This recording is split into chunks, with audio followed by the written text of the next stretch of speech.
ഇന്നിപ്പോൾ ഷാപ്പിലേക്ക് പോകുന്ന ഒരു യാത്രയാണ്. അറിയുന്ന കാര്യങ്ങളൊന്നും പറയും. ആദ്യം പറയും നീ 5 പൈസയിൽ മേടിച്ച് കാണിക്കണം. നമ്മൾ 17 മേടിച്ച് കഴിഞ്ഞപ്പോൾ അത് പോയാണ്ട് ഇപ്പൊ 1 ലക്ഷം.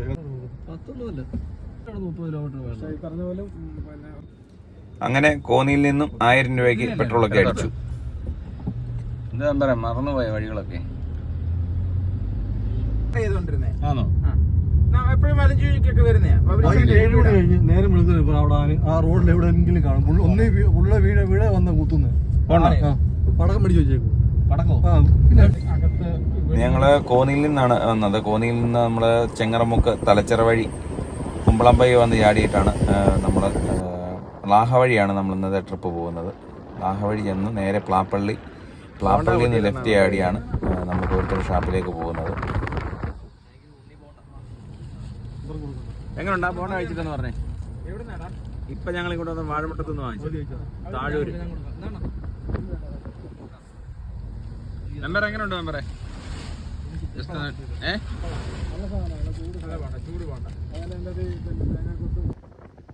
യാത്രകളിൽ എനിക്ക് എപ്പോഴും തോന്നിയിട്ടുള്ളൊരു കാര്യം എന്ന് പറയുന്നത് വ്യത്യസ്തമാർന്ന പ്രായക്കാരുമായിട്ടാണ് ഞങ്ങളുടെ എപ്പോഴും ഉള്ള യാത്ര.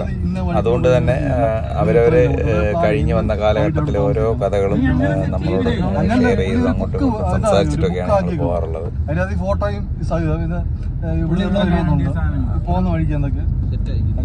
ഞങ്ങളുടെ ഓരോ യാത്രയിലെയും മോട്ടിവേറ്ററാണ് ഇദ്ദേഹം. ബിനോയ് എന്നാണ് പേര്.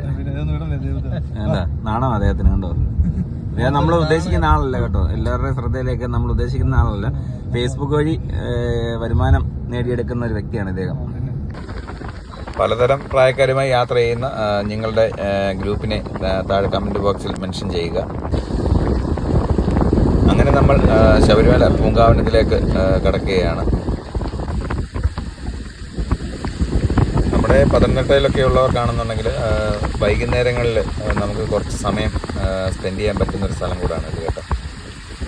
കാരണം നമുക്ക് ഇവിടുന്ന് ലാഹ വന്നു കഴിഞ്ഞാൽ ലാഹയിൽ നിന്ന് നമുക്ക് നേരെ പമ്പ വരെ പോകുന്ന യാത്രകളിലൊക്കെ പക്ഷെങ്കിൽ കഴിവതും സൂക്ഷിക്കണം. കാട്ടാനകളൊക്കെ ഇറങ്ങാൻ സാധ്യത കൂടുതലാണ്.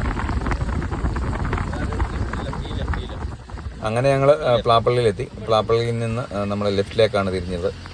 ഇനി ഇവിടുന്ന് നമ്മൾ നേരെ പോകുന്നത് മുണ്ടക്കയത്തേക്കാണ്.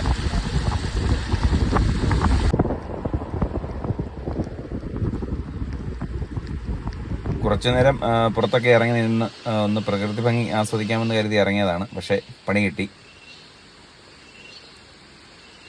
ഇതാണ് കാട്ടട്ട.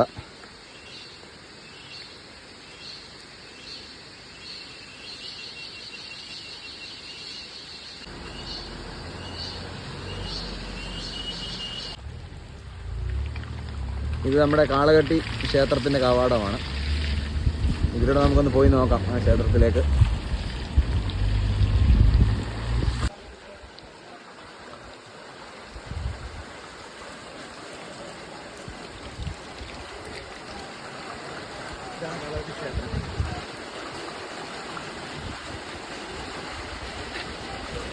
ഈ കാണുന്നതാണ് കാളകെട്ടി ക്ഷേത്രം.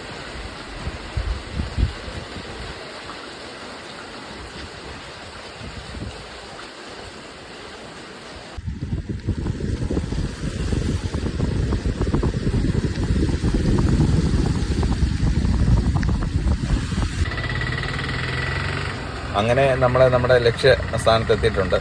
വനറാണി ഷാപ്പിലേക്കാണ് ഞങ്ങൾ വന്നിട്ടുള്ളത്. ഇതൊരു മാതൃക കള്ള് ഷാപ്പാണ്.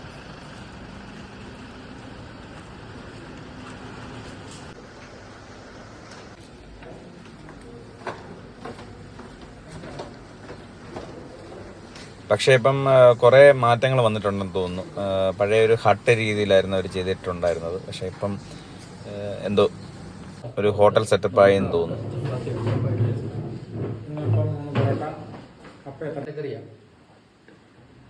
മറ്റേ ഫ്രൈ ഇല്ലേ? ഒരു ഫ്രൈ പന്നില്ലേ? പൊടിമീൻ ഫ്രൈ ബാക്കി ഇതാണ് നമ്മൾ ഏതൊരു ട്രിപ്പിൽ പോയാലും നമ്മുടെ ട്രിപ്പ് മാനേജ് ചെയ്യുന്ന ഒരു ആശാനാണിത്. ബിനോയ് എന്നാണ് പേര്. അപ്പോൾ ഇദ്ദേഹത്തെ കുറിച്ചിട്ട് നമ്മുടെ പ്രമാണ ഗ്രാമപഞ്ചായത്തിന്റെ മുമ്പൊരു മെമ്പർ ഉണ്ടായിരുന്നു. അദ്ദേഹത്തിന്റെ അഭിപ്രായം നമുക്ക് ചോദിക്കാം. ബിനോയിനെ കുറിച്ച് മെമ്പറിന്റെ പ്രമാണം പഞ്ചായത്തിൽ ആണോ? ഇതൊക്കെ പറയുമ്പോൾ അദ്ദേഹത്തിന്റെ മുഖത്തെ ബിനോയ് നാണം കണ്ടു. നിങ്ങളെല്ലാം ഇത് കാണണം കണ്ടോ പറയണം നല്ല പയ്യൻ എന്തുകൂടെ ഇത്രയും സൽസ്വഭാവി സർഗുണ സമ്പന്നൻ ഇത്രയും നല്ല ചെറുക്കം വേറെ ഇല്ല. വരുന്ന വഴി സത്യം പറഞ്ഞാൽ എണ്ണപ്പലഹാരമൊക്കെ കഴിച്ചത് കൊണ്ട് ഒരുപാട് വിശപ്പൊന്നും ഇല്ലാഞ്ഞതുകൊണ്ട് തന്നെ കൂടുതൽ ഫുഡൊന്നും ഓർഡർ ചെയ്തില്ല.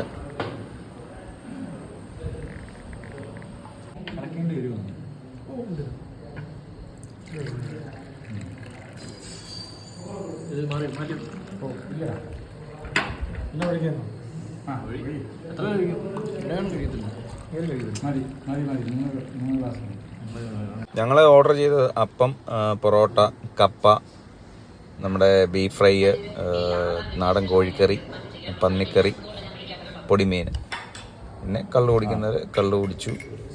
അങ്ങനെ ഫുഡൊക്കെ കഴിച്ചു. നല്ല ആഹാരമായിരുന്നു. അപ്പോൾ അടുത്ത കാഴ്ചകൾ അടുത്ത വീഡിയോയിലൂടെ.